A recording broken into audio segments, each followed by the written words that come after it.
번쩍 들고 옆을 싹 봤더니 아무도 손을 안 들었더라고. 얼마나 창피했는지 몰라요. 7살 때 기억 지금도 생생하게 제 머릿속에 남아있어요. 사실 여러분, 나는 죄인이 아니다라는 그 자체가 죄죠. 그럼 어떻게 하나님의 형상대로 지음받은 영혼을 가진 인간이 죄인이 됐습니까?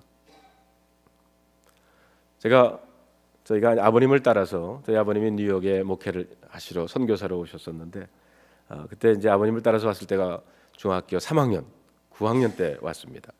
그래서 뉴욕에서 고등학교를 다녔어요. 제가 다녔던 고등학교가 새마을 고등학교입니다. 예. 새마을 고등학교 나왔다니까 농촌에서 온 줄 알아요. 제가 다녔던 고등학교 이름이 뉴타운 하이스쿨이거든요. 직역하면 새마을 아닙니까? 근데 고등학교 1학년 때 저희 교회에서 고등부 주관으로 가을밤에 문학의 밤을 열었습니다. 학생들이 수필도 쓰고 시도 쓰고 발표도 하고 찬양도 불렀어요. 고등학생들이 이제 문학의 밤을 연다니까 교회 어른들이, 목사님을 유시로 해서 장로님들이 참석을 했어요. 물론 목사님은 저희 아버님이시죠. 그때 제가 여자친구랑 같이 기타를 치면서 폼을 딱 잡고는 노래를 하나 했습니다. 그 노래 제목이 내 인생은 나의 것. 여러분, 가사가 이렇습니다. 내 인생은 나의 것, 내 인생은 나의 것. 그냥 나에게 맡겨주세요. 나는 모든 것을 책임질 수 있어요. 근데 문학의 밤이 끝나고 이 노래를 불렀다고 장로님한테 얼마나 야단을 맞았는지 모릅니다. 그 당시에는 어른들이 나를 이해하지 못한다고 불평도 하고 내 인생은 내 것이라고 큰 소리도 치고 주장도 하고 데모도 했어요. 그런데 나중에 예수님을 나의 구세주로, 나의 주인으로 영접하고 나니까 내 인생은 내 것이 아니라 하나님의 것이라는 것을 깨닫게 되었습니다. 그러나 아직도 내 것이라고 주장하려고 할 때가 종종 있습니다. 사랑하는 성도 여러분, 왜 인간은 내 인생이 내 것이라고 주장을 할까요? 다시 창세기로 돌아가 봅시다. 하나님께서 천지를 창조하시고 첫 인간인 아담과 하와를 창조하신 후에 그들에게 에덴 동산에 살게 하시면서 모든 실과는 다 따먹을 수 있는데 동산 중앙에 있는 선악과만은 따먹지 말라고 하셨어요. 이것은 단순히 이것은 먹어도 좋고 저것은 먹지 말라고 하는 금기에 대한 정도의 얘기가 아니라 하나님은 그것을 통해서 매우 중요한 삶의 원칙을 아담과 하와에게 결정시키려고 하셨던 겁니다. 너는 내 마음대로 살겠느냐 아니면 내가 말하는 대로 살겠느냐? 너는 내 욕심에 따라서 내 뜻대로 살겠느냐 아니면 내 말씀에 따라서 살겠느냐? 다시 말하면 내 삶의 주인을 너로 할 거냐 아니면 나로 할 거냐, 이것을 결정하자는 것이었어요. 이것을 가르쳐 준 것이 바로 선악과입니다. 그러면 그것을 따먹은 것이 왜 죄입니까? 그것은 단순히 명령을 어긴 그 자체 행위가 아니라 근본적으로 볼 때 아담의 마음속에 무슨 생각이 있었느냐 하는 것입니다. 바로 하나님, 내 인생은 내 겁니다. 나는 내 마음대로 살고 싶습니다. 먹고 싶으면 먹고 따고 싶으면 따고 안 먹고 싶으면 말고 그러고 싶습니다. 하나님, 나는 내 삶의 주인이 내가 되고 싶습니다. 여러분, 이게 바로 사탄의 유혹 아니었습니까? 내가 그것을 따먹으면 하나님이 될 수가 있어. 내 인생은 내 거야. 성경은 바로 이것을 죄라고 말하고 있습니다. 자, 그러면 이 죄의 문제를 어떻게 해결할 수 있습니까? 하나님의 형상을 잃어버린 인간이 어떻게 하나님의 잃어버린 형상을 다시 회복할 수 있느냐는 겁니다.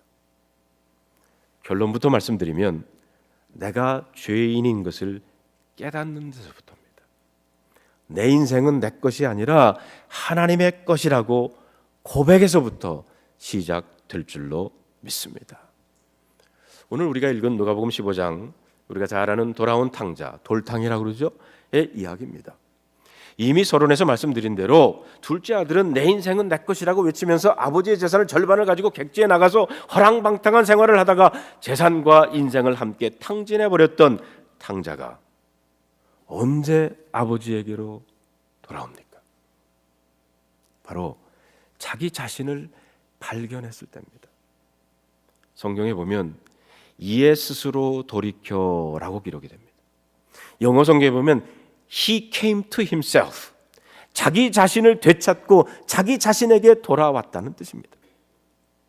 자기를 발견치 못했을 때에 그에게 있어서 아버지란 떠나버려야 할 의미 없는 존재였지만, 그러나 자신의 처참한 몰골을 인식했을 때 아버지는 자신이 아버지의 집에 종이 되는 한이 있더라도 반드시 돌아가야 될 절대적인 존재라는 것입니다. 탕자의 자기 발견이 새로운 아버지를 발견하게 됐고, 그리고 아버지와의 바른 관계를 회복하는 시작이었다는 겁니다. 다시 창세기로 돌아가보면, 창세기 4장에 보면 셋도 아들을 낳고 그 이름을 에노스라 하였으며 그때의 사람들이 비로소 여호와의 이름을 불렀다라고 했습니다. 아담의 손자였던 에노스라고 하는 이름의 뜻은 죽을 수밖에 없는 존재라는 의미입니다. 인간은 자신이 에노스와 같이 죽을 수밖에 없는 존재임을 깨닫기 전에는 여호와 하나님을 찾지 못했습니다. 그러나 어느 날 인생이란 죽을 수밖에 없는 에노스임을 절감했을 때 그들은 여호와 하나님의 이름을 부르지 않을 수 없었다는 겁니다. 우리가 에노스임을 진정으로 깨닫는다 그러면 바로 여러분과 제가 할 일은 바로 그 여호와 하나님을 아버지라고 부르는 것입니다. 지난 주말에 저희 교회는 그 속회를 샘터라고 그럽니다. 그리고 속장을 샘터지기라고 그러고요. 샘터지기가 남자일 경우에는 그 아내를 샘녀라고 부릅니다. 만약에 샘터지기가 여자일 경우에 남편은 샘남이라고 부릅니다. 저희는 전혀 이상하지 않는데 다른 교회 가서 얘기를 하면 막 웃으시더라고요. 샘터지기 수련회를 수양관으로 갔어요. 한 50명 이렇게 가가지고 하룻밤 자면서 금요일, 토요일, 바로 꼭 일주일 전이군요. 그러니까. 네. 그런데 저희들이 저녁에 뭐를 했냐면 샘터지기 샘녀들을 다 십자가에 달았습니다. 십자가에 다 달았어. 예. 물론 못을 박은 건 아니고요. 밧줄로 좀 이렇게 아주 이렇게 러프한 밧줄로 십자가에다 이렇게 다 이게 한 번씩 묶어봤어요. 근데 거기 올라가지고 십자가에 탁 달려가지고 이제 기도를 하라고 그랬거든요. 짤막한 기도를 다 이렇게 하라고 그랬더니 어떤 사람은 거기 올라가서 딱 달리더니 우는 사람이 있고. 근데 나중에 이제 이번 주죠. 이번 주에 저희는 이제 화요일 저녁, 목요일 저녁 그 샘터지기 훈련, 경건 훈련이 있는데 그때 와가지고 그때 느꼈던 점을 같이 얘기를 했어요. 근데 어떤 샘터지기가 그러더라고요. 이 밤이었으니까 앞에가 유리였는데 밤이니까 자기 얼굴이 보이잖아요. 그래서 딱 달려가지고 고개를 처음에 이렇게 숙였다가 자기 얼굴을 탁 뜨니까 그 유리에 비치는 자기 얼굴을 보는 순간 얼마나 그것이 흉측한지 모르겠더래요. 자기 자신이. 그래서 다시 고개를 떨이고 하나님 앞에 회개의 기도를 했다 그러시더라고요. 네. 내가 에노스임을 정말 나는 하나님 앞에서 죽을 수밖에 없는 그런 죄인입니다 하는 것을 깨닫는 순간이었죠. 그런 의미에서 자기 자신을 먼저 아는 것이야말로 바로 참된 나로서의 하나님의 자녀로서의 회복의 시작입니다.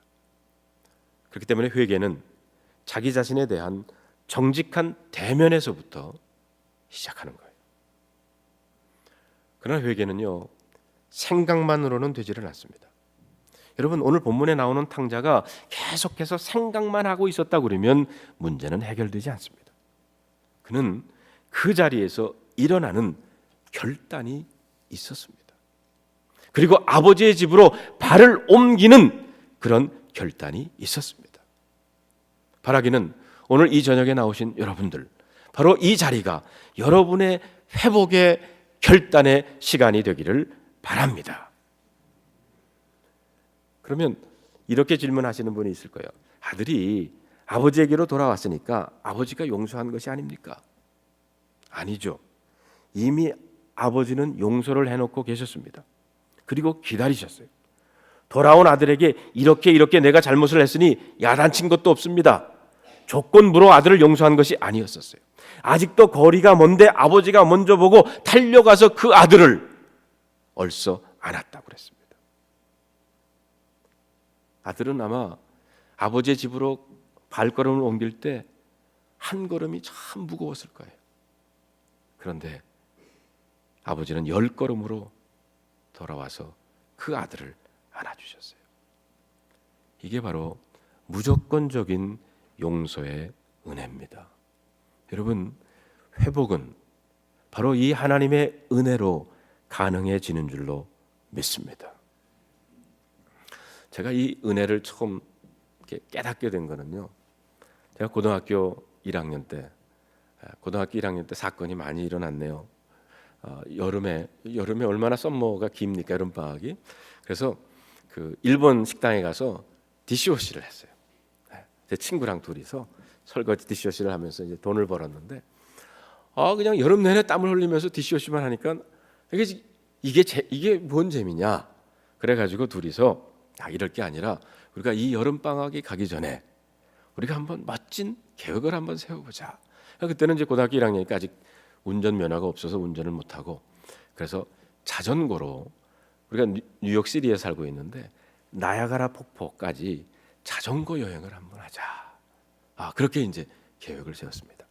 그래서 이제 한 명을 더 이제 해가지고 3명이서 자전거도 사고 준비를 다 철저히 해가지고, 다 그러고 보니까 다 셋 다 장남이었었어요. 부모님한테 얘기를 하면 분명히 안 보내주시죠. 그래가지고 무단 얘기도 안 하고 가출을 한 겁니다. 편지를 한 장 써놓고 저희들이 이렇게 이제 썸머에 이제 여름 방학 동안 내내 일을 했으니까 저희들이 나야가라 폭포까지 자전거로 여행을 하고 오겠습니다. 그리고는 편지를 하나 써놓고 새벽에 자전거로 이제 나왔어요. 그리고 이제 혹시 여러분 나야가라 폭포 갔다 오신 분들이 있을지는 모르는데 자동차로 가도 한 10시간 정도 걸리거든요. 뉴욕에서. 거기를 가는데 얼마나 고생을 했는지 몰라요. 일주일 걸려서 이제 나야가라 폭포에 도착을 했습니다.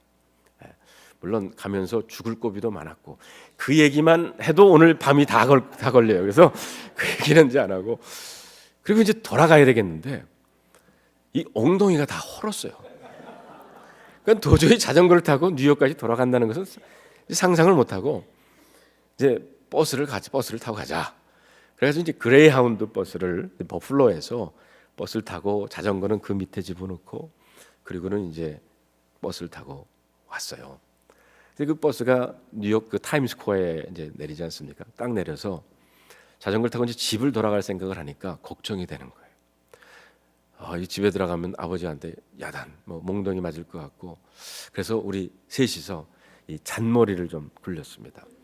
우리 흩어져서 갈 게 아니라 셋이서 다 같이 한 집 한 집 다 같이 가자. 그래가지고 이제 저희 집에 먼저 저희가 전화를 했어요. 전화했더니 저희 아버님이 받으세요. 저희가 이렇게 해서 무사히 뉴욕까지 도착을 했습니다. 그랬더니 저희 아버님이 상당히 무서우신 분이거든요. 빨리 집으로 오라는 거예요. 그럼 탁 끊으셨어요. 그래서 자전거를 타고 이제 그 브릿지를 건너가지고 그때 이제 퀸스라고 하는 동네에 저희 집이 있었는데 이제 갔는데 그때 저희 집이 이제 3패밀리 하우스 아파트인데요. 3층에 이제 살고 있었어요. 엘리베이터도 없는 그런 아파트죠. 근데 도저히 들어갈 용기가 안 나는 거야. 그래가지고 이제 자전거를 타고 이제 아파트 주변을 빙빙 돌고 있는데 가만히 보니까 제일 아래층 1층 정문에 뭔가 이렇게 사인이 붙여 있는 것 같아. 그래가지고 이제 자전거를 이제 옆에 다 세워놓고 몰래 이제 해가지고 그 아파트 정문 앞을 가봤더니 거기 뭐라고 써 있냐면 웰컴 홈 이렇게. 저희 아버지가 이제 저를 아신 거죠. 이 녀석이 들어오지 못하고 또 밖에서 빙빙 돌고 있지는 않을까 해가지고 사인을 직접 만들어가지고 거기다 붙여놓으셨더라고요. 그래서 용기를 내가지고 자전거를 이제 밖에다 놓고 이제 셋이서 올라갔어요. 올라갔고 이제 계단으로 올라가는데 층층마다 웰컴 홈, 웰컴 홈, 웰컴 홈. 3층에 저희 집 문 앞에도 웰컴 홈. 제가 들어가서 저희 아버지한테 몽둥이를 맞았겠습니까? 안 맞았겠습니까? 네. 살아서 돌아온 것만 해도 너무 감사하다. 그러면서 저희 어머니가 불고기를 해주시더라고요.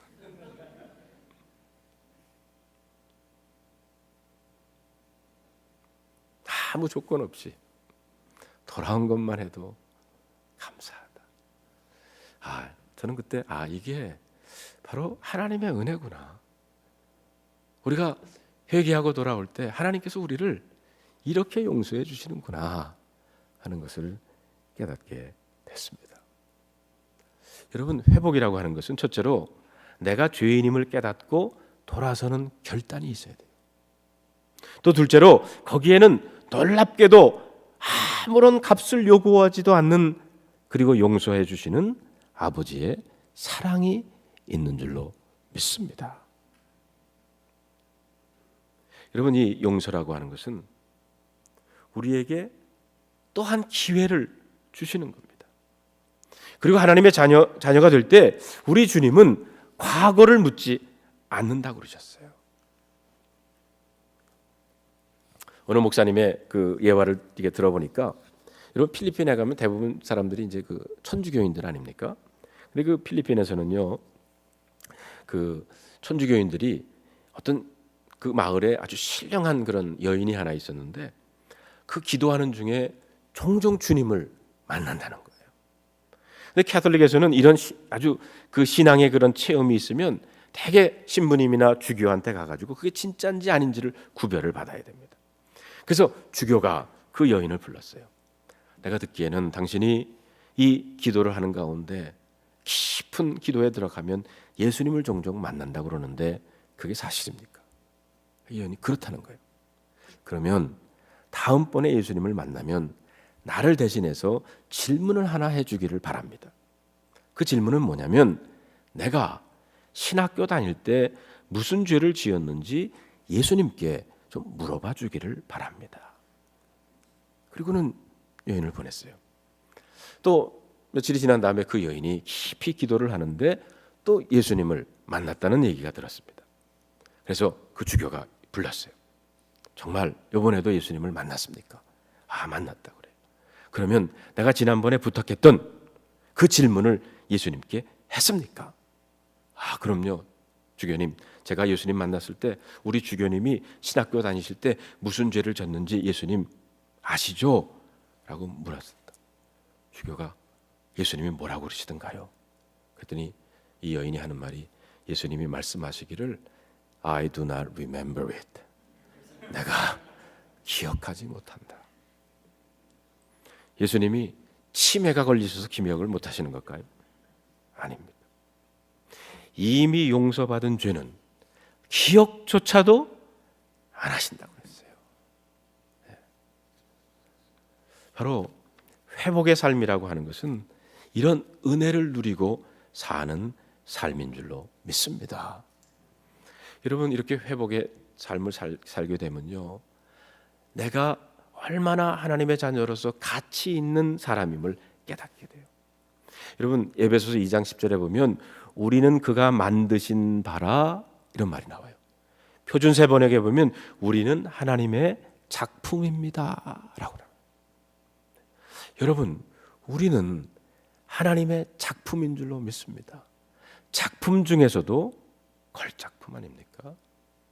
네. 자, 우리 옆에 있는 하나님의 걸작품을 한번 바라보시면서 감상해 보시길 바랍니다. 그러면서 하나님의 작품이십니다 한번 말씀해 주세요.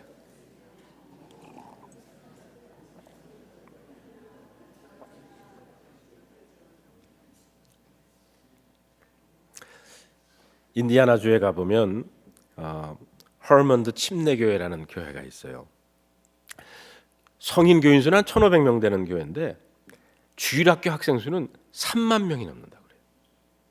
근데 그 주일학교가 400여 명에서 3만 명이 넘는 교회로, 주일학교로 이게 성장한 그런 부흥을 시킨 장본인이 있는데, 그게 누구냐면 그 주일학교의 총무역을 맡은 제니라고 하는 선생님이라고 그래요. 그래서 그 기자가 인터뷰를 갔대요. 그래서 그 제니를 만나가지고 어떤 사람이 나올까 기다리고 있는데 그 제니라고 하는 사람이 나오는데 깨알 같은 죽은 깨가 얼굴에 가득하고요.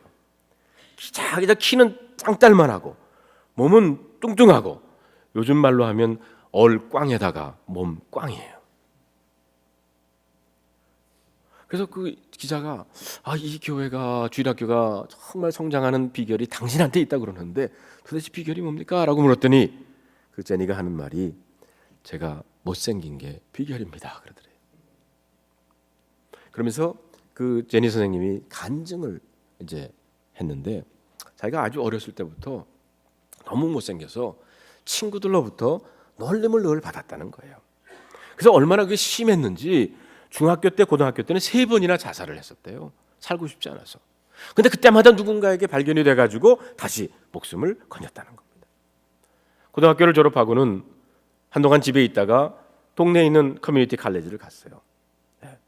별로 이 학생한테는, 이 제니한테는 소망이 없기 때문에 그냥 공부할 맛도 안 나고 늘 뒷자리에 앉아가지고 졸거나 빌빌거렸답니다. 그런데 어느 날 그 대학교에 기독 학생들이 와가지고 그 제니에게 말을 걸기 시작했대요. 그리고 관심을 보여주기 시작했답니다. 그리고 그 제니를 위해서 끊임없이 기도해 주기 시작했대요.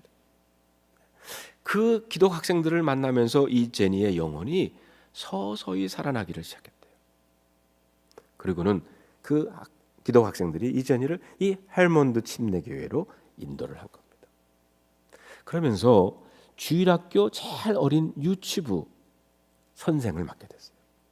처음에는 이 제니 선생에게 8명의 학생들을 배정시켜줬답니다. 그 아이들과 몇 주일을 함께 지내면서 이 제니가 놀라운 사실을 발견한 것은, 이 어린 아이들은 자기의 외모를 보지 않는다는 거예요.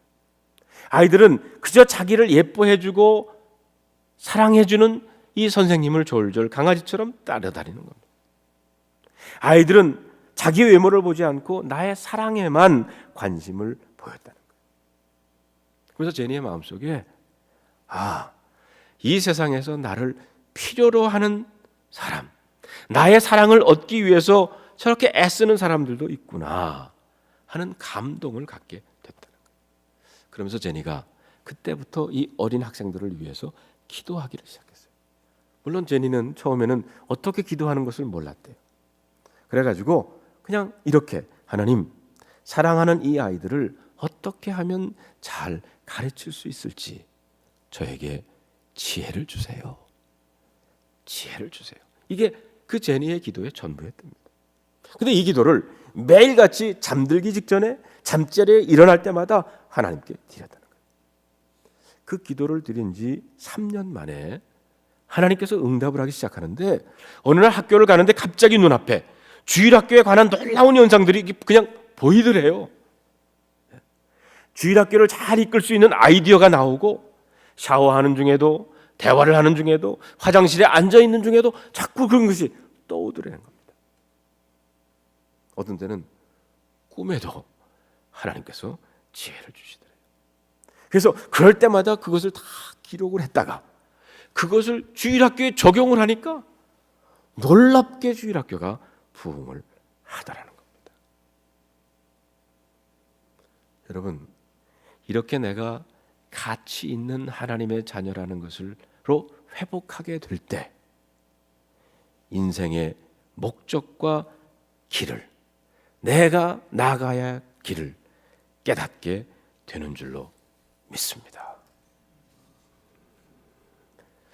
또한 이 회복의 삶을 살게 되면 우리의 마음속에 진정한 하나님께서 주시는 평안과 기쁨을 누리게 됩니다. 한국의 한신의 교수였던 정택이 교수님, 이 교회도 오신 적이 있나요? 네. 정택이 목사님이 저희 교회 오셔서 부흥회를 인도해 주신 적이 있었는데 이분이 그때 그 말씀해 주셨던 이야기예요. 여러분, 우리나라 60년대 말에 중동으로 근로자들이 많이 이게 나가서 일을 하지 않았습니까? 그래서 그 중동에 나가서 일을 하는 사람들은 거기는 별로 돈 쓸 데가 없대잖아요. 그래가지고 번 돈을 다 집으로 보냅니다, 한국으로. 그러면 이제 거기서 그 한국에 있는 아내와 그 아이들이 그것을 이제 받아가지고는 정말 그 저축을 해서 집도 사고 막 이제 아파트도 사고 막 그랬잖아요. 예.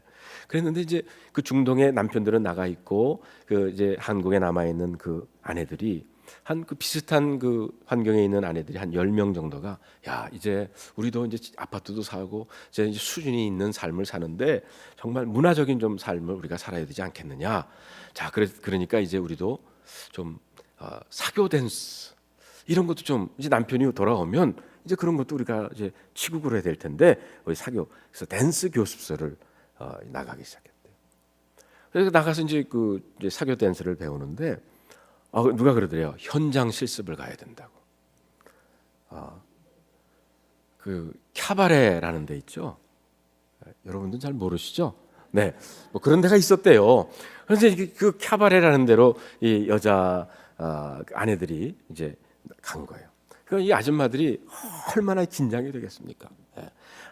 긴장돼가지고 처음 생전 처음 휘황찬란한 그 불 밑에서 막 멋있는 남자들이 뭐 춤을 추는데 얼마나 이제 정신이 반이 나간 거죠.